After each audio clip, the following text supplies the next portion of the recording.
என் பேர் அக்ரம். எனக்கு இப்போ 19 வயசு ஆகுது.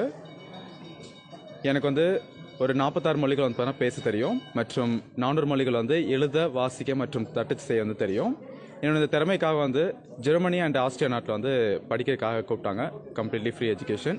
ஸோ ஹை ஸ்கூல் வந்து பார்த்தீங்கன்னா அங்கே படிச்சுட்டு இப்போ வந்து நான் நம்ம இந்தியாவில் வந்து என்னோட மொழிகள் நிலையத்தை வந்து பார்த்தீங்கன்னா ஒரு 20 மொழிகள் வந்து நம்ம தமிழ் மக்கள் சொல்லி கொடுத்து வரேன். நம்ம தமிழ் மக்கள் மட்டும் இல்லாமல் பிற நாட்டு மக்களும் இப்போ ரீசெண்டாக வந்து நான் கம்போடியா, தாய்லாந்து, இந்தோனேஷியா, மியான்மர் இந்த கண்ட்ரிலேயே வந்து பார்த்தீங்கன்னா போய் அந்த பள்ளி மாணவர்கள் மற்றும் கல்லூரி மாணவர்களுக்கு வந்து டீச் பண்ணிட்டு வரேன்.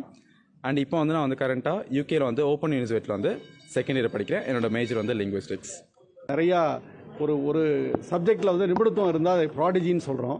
அந்த மாதிரி ப்ராடிஜிஸை வந்து என்கரேஜ் பண்ணுங்கிறது எங்களோட ஒரு நோக்கம். இப்போ மாதம் ஒரு ப்ராடிஜி பண்ணலான்னு பிளான் பண்ணிகிட்ருக்கோம். ஏற்கனவே திருக்குறள் உமையாள்னு ஒருத்தவங்க இருக்கிறாங்க. 4 வயசுலேயே அத்தனை திருக்குறளும் பேசுவாங்க. தலைகீழாக பின்னாடி இருந்து முன்னாடி 1330 குறளையும் அருமையாக சொல்லுவாங்க, அர்த்தத்தோடு சொல்லுவாங்க, எல்லாமே பண்ணுவாங்க. அது மாதிரி இவர் வந்து லாங்குவேஜஸ் 46 லாங்குவேஜ் இப்போ ஃப்ளூவெண்ட்டாக பேசுகிறாரு. இது மாதிரி இன்னும் நிறைய ப்ராடிஜிஸ்லாம் இருக்காங்க, சிறு வயசுலேயே கற்றுக்கிறவங்க. அவங்களெல்லாம் வந்து படிப்படியாக நாங்கள் கொடுத்து அறிமுகப்படுத்தி ஒரு ரோல் மாடலாக, அம்பாசிடர் ஆஃப் குட்வில், நல்ல விஷயங்களுக்கு அவங்கள முன்மாதிரியாக இங்கே நிறுத்தணும் திருச்சியிலன்னு ஒரு ஆர்வம். அதுக்கு தான் இந்த முன்னெடுத்திருக்கோம். அந்த நன்றி சார்.